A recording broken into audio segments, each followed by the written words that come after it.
everyone, and welcome back to another episode of The Extra Point. Today's episode is going to be a very special one as the Super Bowl is this Sunday, the biggest sporting event of the year. We have the 14-3 Eagles playing the 14-3 Chiefs in Arizona. It's going to be a crazy game. Guys, what are your initial thoughts on this game? So my first point I want to bring up, it's about the football game, but not really about the game, and I think this is just something great about the game. So that's 57 Super Bowls, but this is the first Super Bowl we've had two true black quarterbacks, so I think it being Black History Month, obviously that's something very important to bring up. I think it's great to see for the NFL that we are now seeing the black quarterback become more common because that kind of just has kind of a racial equality in the game. Absolutely. Yeah, I definitely think that the Eagles need to show out this game because Hurts, he wasn't that good in the NFC Championship. He definitely needs to step it up if they want to win. Okay, so for me, I'm gonna dive deep a little bit. All right. As a Giants fan, the Eagles had the easiest path to the Super Bowl in the history of the playoffs. Yes. Granted, yes, I'm a Giants fan, but yes, there was a lot of flaws in that team. You know, no wide receiver really. I mean, Isaiah Hodgins, he's pretty good. But, Daniel Jones, he's on the rise. But he's not, the best quarterback in the world. And then you have Christian McCaffrey, Brock Purdy going down. Christian McCaffrey was the quarterback at one point. Brock Purdy going down, and then Josh Johnson, a career fifth stringer in the NFL. And up until that point, the game was a little close, but then the Eagles blew it open after Josh Johnson came in the game. So the Eagles had a very easy road. Chiefs, not so much. Mm-hmm. I think the Chiefs are coming into this game with a lot more momentum than the Eagles. So I'm just expecting a great game overall, but I see more from the Chiefs than I do from the Eagles. But, you got it. Yeah, I got it. So I think it's also great that the Chiefs are kind of going this way with, even you look at the AFC Championship where how Mahomes played 330 yards. He wasn't 100% with that ankle. So you got to even realize he's not going to be 100% in this Super Bowl. I think that's very important. Also, I think you made a great point with the Eagles, easy road, Giants with their struggles. The Niners, they were giving Christian McCaffrey the headset for the play caller in the back of the helmet in the middle of the third quarter. If your starting running back has to do that, that's probably very rarely, if ever, happened in NFL history. So it's just rare. So I agree. The Eagles definitely did have a much easier path to the Super Bowl than the Chiefs did. Okay, here we go again. More of the excuses about the Eagles. Excuses? All right, This is facts. I mean, it was okay. Yes, I do agree. The regular season, they did have a very easy schedule. I do agree. But the playoffs, what can you do about the guys getting injured? You can't really do too much. Oh, you can't. But I'm just saying, but it's that's the just easy the road. road. All right. An easy road to the playoffs. Well, we'll see. Super Bowl. Mm-hmm. And when you're going against a team with as much momentum as the Chiefs, I just don't see it any other way. But shifting gears a little bit, what X factors do you see for this game? My big one is you got a Chiefs receiver. His name Marquez Valdez-Scantling. Formerly one of Aaron Rodgers' top receivers he's now kind of gone on that downward spiral. And now with the whole darkness retreat, kind of deciding where he's going to go. He's their number 2 receiver in the receiving yards for the Chiefs in the playoffs behind a guy, Travis Kelce, who is probably without a doubt a top tight end in the NFL. So you think, though, of the receiving core that the Chiefs have. I mean, it isn't superstar names, but it's good names. It's a bunch of solid names. You got Juju Smith-Schuster, Kadarius Toney, McCole Hardman. Those guys, to see him number 2 is definitely something. I think it's continuing. They're on the momentum. It's going to keep it going, and I think he's going to have a big game. I know that we're going to talk about that later, probably with some prop bets. Well, I think to say, to elevate Patrick Mahomes in the sense that he could take a Scantling, he could take a, McCole Hardman and make them these, these high-level guys. Yes. Where, he just elevates everyone he plays with. In some instances, there's some quarterbacks, and I'm not going to name names, but they make their players worse. Yeah. They make their players worse, and I agree. And so for me, my X factor is obviously it's the number 1 factor is Patrick Mahomes. He's he's got to pop off like he usually does to win this game. But Connor, for me, it's got to be the Eagles' defense, and to stop Mahomes, they have to get to him, and he's very mobile. Let's hope due to his injury they won't be as mobile, but it's really up to the Eagles' defense for me at least. Yeah, I have a feeling with this kind of front seven, if we go back a couple Super Bowls ago, Chiefs-Bucks, and we had that Super Bowl 55 with, Mahomes running all over the place, just trying to find receivers. The meme of the weekend during the halftime show, Mahomes trying to find an open receiver. I feel like if the Eagles' defense gets going, it's going to turn into something very similar to that, where that front seven is so strong, it's just going to blow right through that Chiefs offensive line and get to Mahomes. Yeah, I mean, that's completely right. Like, I feel like if the Eagles' defense can get to Mahomes, the game's over. Yeah. Because if Mahomes is, kind of weary, like we saw it against the Bucks, if he doesn't get time, he doesn't get space, he gets frazzled a little bit. Yeah. And that's exactly what I could see with the Eagles. The Eagles can, really bring the pressure. And if he gets frazzled, enough, who knows? It could be a Bird Super Bowl, which I don't want to see. Yeah. But before we wrap this up, what are your guys' final predictions for the game? Any specific predictions, final score? So we've gone 6 minutes without mentioning the fact that this is the Kelsey Bowl. So we got this a few years ago, we had the Harbaugh Bowl. So I'm going to say that it's obviously good between, it's great to see the number one defense versus the number one offense. But in the end of the Kelsey Bowl, with Jason being on the Eagles, Travis being on the Chiefs, I think I got to give this one to Travis and the Chiefs. I'm going to say it's close. High scoring, though, 31 Chiefs, 24 Eagles. There's my pick. My pick is 37 Eagles, 34 Chiefs. Bigger shootout. Wow. Okay, so we all have pretty close scores. Yeah. So for me, again, you have two very mobile, two very great quarterbacks, playing at the top of their game. So it is going to be a shootout. It is going to be a high offensive game. I'm going 43-37 in favor of the Chiefs. Okay. I think it's going to just be great to see a high-scoring Super Bowl, and I think we're finally going to get it. Last year's Super Bowl was great. The year before that was great. It's just been great Super Bowl after great Super Bowl, and I feel like as much as I hate the Eagles, I could see, their talent. I could see their potential, and I could see them being, very great in this game. But at the end of the day, the Chiefs are the Chiefs. Mahomes may go down as one of the greatest quarterbacks of all time at the end of his career, and I think this will be another stop in his legacy. But that's going to do it for this segment here on the Extra Point. Stay tuned for more.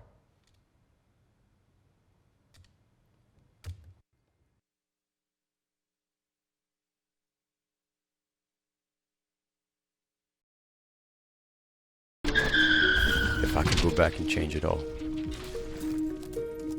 I would. I think I'm gonna miss you the most. I'm sorry. I'm so sorry. I'm so sorry. Or maybe it's just the little moments. If I could go back and change it all, if I could go back, I would. But I can't.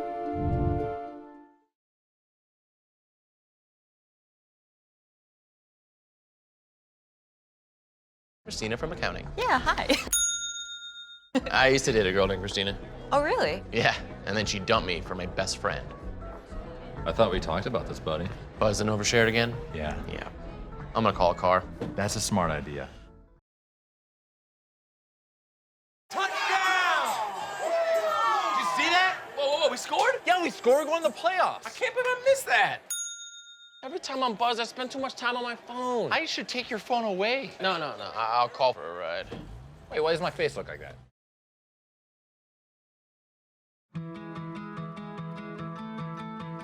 There was a time in my life where I was extremely homesick. I decided that I needed a pet. When I first saw a turtle, my heart was full. He jumped up and kissed me and jumped right into my arms. I immediately went up to the volunteers at the shelter and said, I want him. He's gotta come home with me. Now I'm anything but lonely. Every day with Turtle is a perfect day and keeps me company when I'm doing schoolwork. I like it when he jumps up on the table too. He is a veggie thief. He's an incredible companion and my best friend. Can't say that I've met anybody that doesn't love him too. When I adopted Turtle, I discovered all the things that make him unique.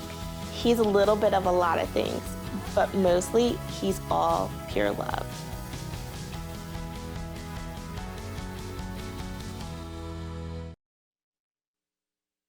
Underdog, back and better than ever, here at the Extra Point. Brian and Adam alongside me. And what are we talking about? We're talking about the big game, fellas. The biggest game of them all, Super Bowl game. 57, Yes. happening this Sunday in Scottsdale, Arizona. Are you excited?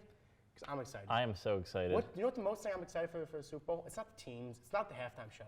It's the props. It's the only time where there's millions and millions and millions of different props you can bet. Starting off, before the game even starts, is the coin flip going to be heads or will it be tails? Now, Jake, I gotta tell you, I know that heads has gotten 4 out of 5 times in the Super So I'm Bowl. calling it a dynasty. It is a bit of a dynasty right now, but that just means that tails is due. That's so. I'm hammering tails at -110. Tails is due. Tails never fails. It's never failed me, and it'll never fail you if you bet tails. Look, I grew up with the motto in 3rd grade on that coin toss, and it's one thing. Tails, it does never fail. Tails never fail. It does never fail. We know heads is on that dynasty.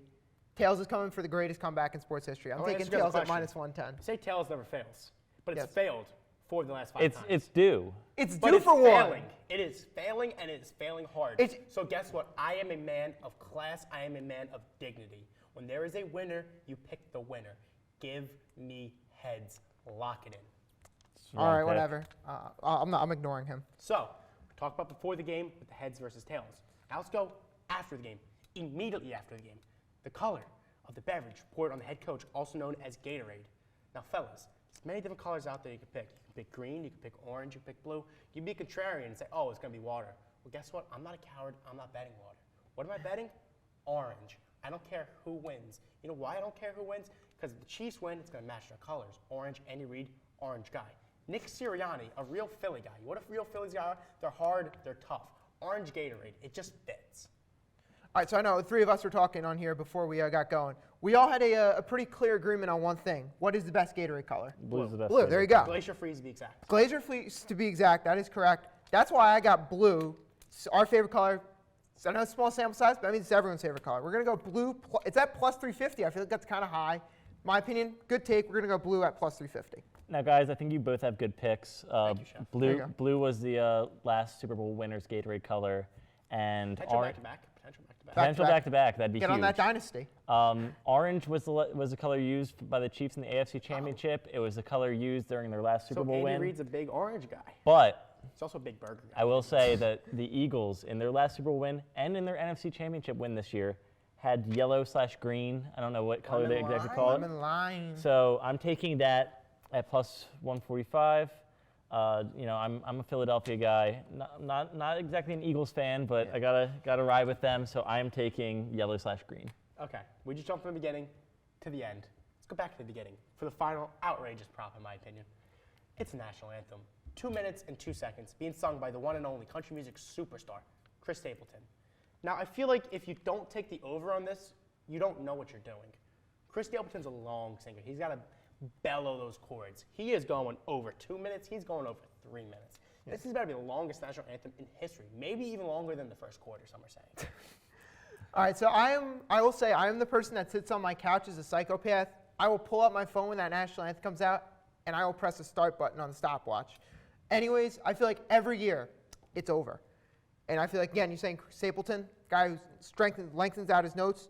This is my lock pick for the game. If you want one pick that you want to bring in that cash, and it's a crazy one, we're going to go over national anthem, 2 minutes, 2 seconds, no hook on it, from the country legend, Chris Stapleton. Now, I honestly wish that there were some alternate spreads for this. I would take over 220 as a lock. That's where you're looking. Yeah. Any sports book I've looked for, there's no alternate spreads. But looking I just think that we need to note that Chris Stapleton, you know, country singer, he had a version of Tennessee Whiskey that went for over 8 minutes. I don't see how the national anthem. 3 minutes long. I don't see how the national anthem's going under 202. So I think it's an easy over. Okay, so we've talked about this, This is my last, not really a true bet, but a bet I love. Actually, there's 2 of them. The longest field goal in this game, over under 47.5 yards. Now, Jake Elliott and Harrison Butker both have pretty solid feet on them. I feel like they can kick 50-yarders, no problem. Yeah, I feel like a 47.5-yarder, it's a free bet. Take the over. I like that bet. You're betting on one of the take that offenses bet? to I stall. take that bet. I like I think I would take it. And I'm hoping for like an end of half field goal because these offenses, they're great offenses, and the only one I really see stalling is probably the Chiefs against that Eagles defense. If it were to stall around that point in the field, One bet that I kind of love, I like the interior pressure that the Eagles defense can get. I know a lot of people are saying Hassan Reddick off the edge, but hammer me first sack Javon Hargrave at plus 1,100. Now, is that first sack of the game or first sack for the Eagles? First sack of the game. right. I think that the Eagles' offensive line can hold up, at least in the beginning of the game. I think that the interior of the Chiefs' O-line's a little young, a little inexperienced at a field like this. So give me Javon Hargrave for that first sack. All right, so my kind of pick, we're kind of lucky. We get two of the greatest sporting events going on, same city, miles apart from each other. I know Jake's excited for it. Yes, we do, Adam. I'm excited for it. We got Super Bowl 57 plus the Waste Management Phoenix Open. The fact that this is a prop bet shows you how much betting, we all love betting this Super Bowl. So we got Waste Management, this infamous 16th hole, the stadium, 15,000 fans, the Coliseum, birdies over first quarter total points. That's sitting right now. It's a plus $1.30. I like it. I think 16 is a very birdieable hole. And as much as I think these offenses are going to get going, I feel like it's going to get off to a slow start a little bit. I think both defenses are going to kind of get that, especially that front seven is going to get through the offensive line early. And then eventually game's going to kind of pick up into more of that shootout that we're all kind of thinking it's going to be. So I'm taking 16th hole birdies plus 130. Now that you're on the topic of WM Open, I actually have a can't lose parlay for the Waste Management Open. It's 5 props. Oh, Scotty Scheffler top 20, Max Homa top 20, Keegan Bradley top 20, Tony Finau top 20, Bo Hostler top 40, plus 5,000. I don't see a scenario where that can lose. That don't lose. Have it happen. That's a cannot lose parlay. That's a can't lose parlay for the Waste Management Open. Yeah. We're talking Super Bowl. My can't lose parlay for the Super Bowl is pretty simple. Hurts to score a touchdown. He gets it every game. Travis Kelce to score a touchdown. He gets it every game. Jalen Hurts 50 rushing yards. He gets it every game. Patrick Mahomes over 292.5 passing yards. This offense is going to need to pass to keep up with the Eagles. He's going to get it. And the Chiefs to win. All that wrapped together into one super 5-leg parlay plus 2,136 odds. Lock me in. All right, so I got a kind of a 4-way, not a 5-way, unfortunately. But I got a Marquez Valdes-Scantling over 37.5, number 2 receiver for the Chiefs in the playoffs. Rutgers legend Isaiah Pacheco, staying in the state of New Jersey, over 46.5 rushing yards. Kenneth Gainwell, who had 130 yards, over 19.5 rushing yards, and a Travis Kelce touchdown, minus 120. There are your picks. Not a bad parlay, but I think I got both you guys beat with my parlay coming in at plus 4,423. Exact number. Now, I agree with the Pacheco yards. I have him over his yards at minus 110. He's been hammering in every playoff game so far. But I also have A.J. Brown over on his receiving yards. The Chiefs have been struggling against the number 1 receivers for every team that they played against, and A.J. Brown is the Eagles' number 1 receiver, whether you believe it or not. Kelce anytime touchdown, of course, is a lock. Of course. Marquez Valdes-Scantling, I'm taking the alternate plus 50 yards for him. I'm expecting a legacy game out of him. And finally, I have the Eagles' first half spread at plus 105, minus 1.5 points. The Eagles are a first half team. Jalen Hurts is hot in the first half. I think they might slow down a little bit in the second half. Hot in the first half. Listen, we've heard a lot of great things from this segment. I'm glad you guys have joined me. I hope we all win money, but we have some varying odds in our lays, so may the best man win. The best man win. But you know what? What's probably going to happen? None of us going to win. Yeah. Except for my cannot lose Waste Management parlay. Have a good one, y'all. If I could go back and change it all, I would. I think I'm gonna miss you the most. I'm sorry. I'm so sorry. I'm so sorry. Or maybe it's just the little moments. If I could go back and change it all, if I could go back, I would. But I can't.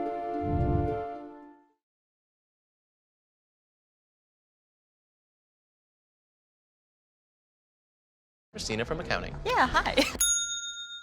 I used to date a girl named Christina. Oh, really? Yeah, and then she dumped me for my best friend. I thought we talked about this, buddy. Buzzed and overshared again? Yeah. Yeah. I'm gonna call a car. That's a smart idea. Touchdown! Did you see that? Whoa, we scored? Yeah, we scored. We're going to the playoffs. I can't believe I missed that. Every time I'm buzzed, I spend too much time on my phone. I should take your phone away. No. I'll call for a ride. Wait, why does my face look like that?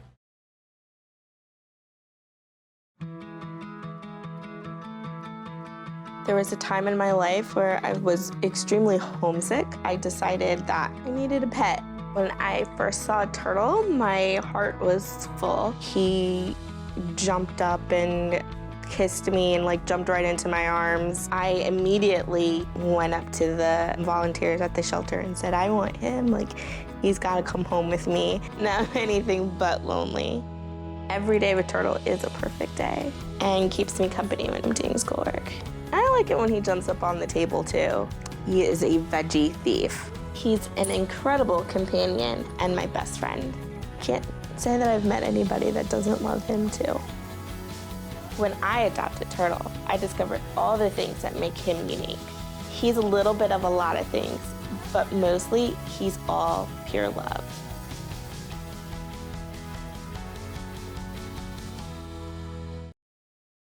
We're back here now. But, you know, we witnessed history last night, something that I never thought I'd see, and I don't think a lot of people would have seen, is the fact that LeBron James is now the #1 all-time leading scorer in the NBA, passing the great Kareem Abdul-Jabbar, now having 38,890 points. That is something I never thought I'd see in my life. But I'm joined with, you know, the #1 LeBron superfan, Hyder. So Hyder, I'm gonna give it to you. I'm gonna hand it off to you a little bit. I'm just gonna let you rock. All right. So obviously we witnessed history last night, and I kind of want to talk about what the implications are of last night's game. Aside from the Lakers losing, I do want to talk about the all-time implications. So LeBron is #1 on the all-time scoring list. He's also #4 on all-time assists, which means he's not really a scorer, but a scorer. And that's something that I kind of want to talk about. Do we think LeBron is one of the greatest, if not the greatest scorer of all time? Because if you think about it by definition, that means, is he the best at putting the ball in the peach basket? See, I would say yes, just in the fact that, you know, he has a better two-point mid-range. You know, he has more points from mid-range than Kevin Durant.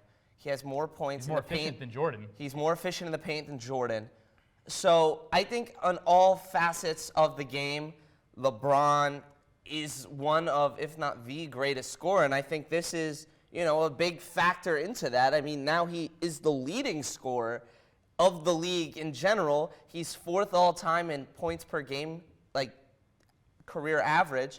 So I just think at the end of the day, he is one of the greatest scorers in history. Yes, you could argue Jordan. Yes, you could argue KD. You know, Elgin Baylor is up there in terms of points per game. He's not the greatest scorer of all time, though. But you have to give it to LeBron, if not Durant. I don't think Jordan's in that conversation. Well, one thing that's interesting about LeBron being the greatest scorer, in terms of just putting the ball in the basket, it would probably go to Jordan or Wilt Chamberlain, because those are the only two players to average 30 points a game for their careers.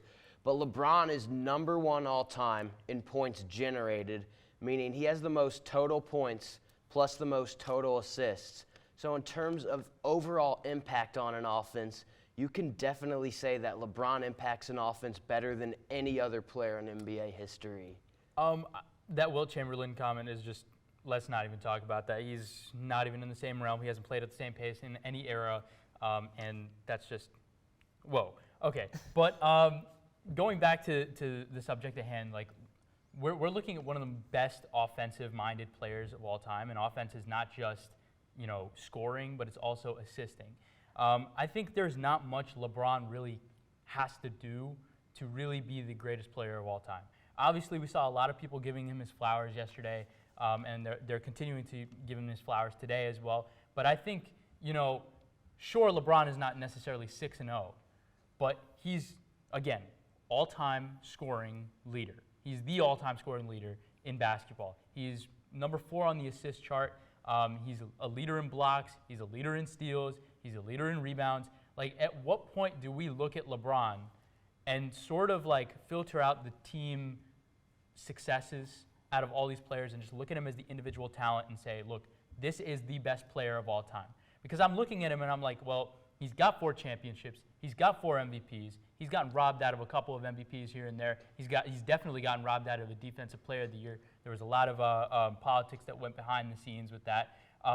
And then we also see him as just one of the most selfless players who's also passing the ball. We see him as one of the most clutch players who has the greatest amount of clutch buzzer beaters in the playoffs period, like Jordan, Kobe, trail behind him. We also see that he's consistently like up there when it comes to points, assists, blocks, steals during the last 2 minutes of the game. So at what point do we look at LeBron and go, okay, does he really have much left to do in order to be the greatest player of all time? And you literally, I think you nailed everything.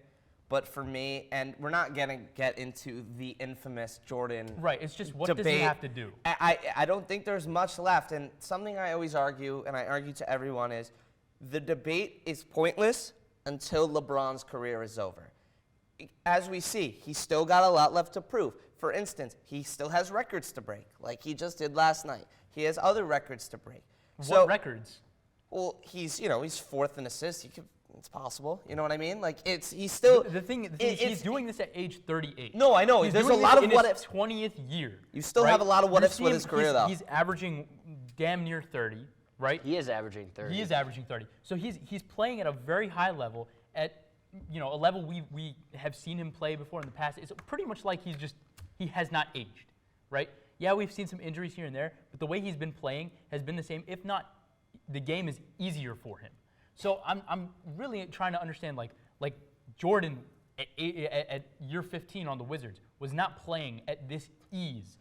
Kobe, even in his 20th season, was not playing at this ease. I'm looking at a lot of these all-time greats, and I'm seeing the fact that they're not playing like it really should not be this easy for him. And then on top of that, like we look at the power he's had, like when he moves conferences, we see star players from that same conference leave to get away from him. We saw that like when he was having his dominant run on the Cavs for the second time, Paul George literally left and was like, yeah, I'm leaving because I don't want to even see this guy in the playoffs anymore. Like LeBron has instilled fear. He's driven people out of conferences. Like at what point do we look at him and we're like, what else does he have to prove? What else does he have to prove to the game of basketball? Has he cheated the game of basketball out in any way? Well, I think in sports, there's always room for improvement. Like, there's no such thing as a limit to greatness. He still has room to win another championship. Like you mentioned, he could still become the all-time assist leader. I know he's 2 finals MVPs away from tying Michael Jordan in that category. So in sports, there's no such thing as a limit to greatness. You can keep getting better, keep piling on stats, keep piling on accolades. But at this point, it's become like a marathon of greatness for LeBron. He's sustained excellence for so long, and he's pretty much the Tom Brady of basketball. Yeah, no, absolutely. I mean, LeBron's greatness is something that I think I'm grateful. I know a lot of people are grateful that they are able to witness in their lifetime, regardless if, he ends up becoming the GOAT or not. That's the debate for once his career finally ends. But I'm just thankful I was able to watch that live. That was just witnessing greatness. We're witnessing history and we're witnessing greatness, and it's just fantastic to see. But that's going to do it for this episode of The Extra Point. Stay tuned next week for more.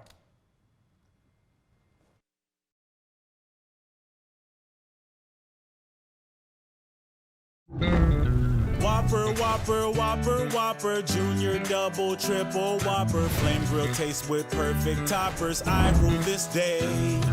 Lettuce, mayo, pickle, ketchup, it's okay if I don't want that Impossible or bacon Whopper, any Whopper my way. You rule your season today at BK. Have it your way. Chicken, chicken, chicken, chicken, a chicken, chicken, chicken, chicken, a chicken, chicken, chicken, chicken, a chicken, chicken, chicken, chicken, a chicken, chicken, chicken, chicken, chicken, chicken, chicken, chicken.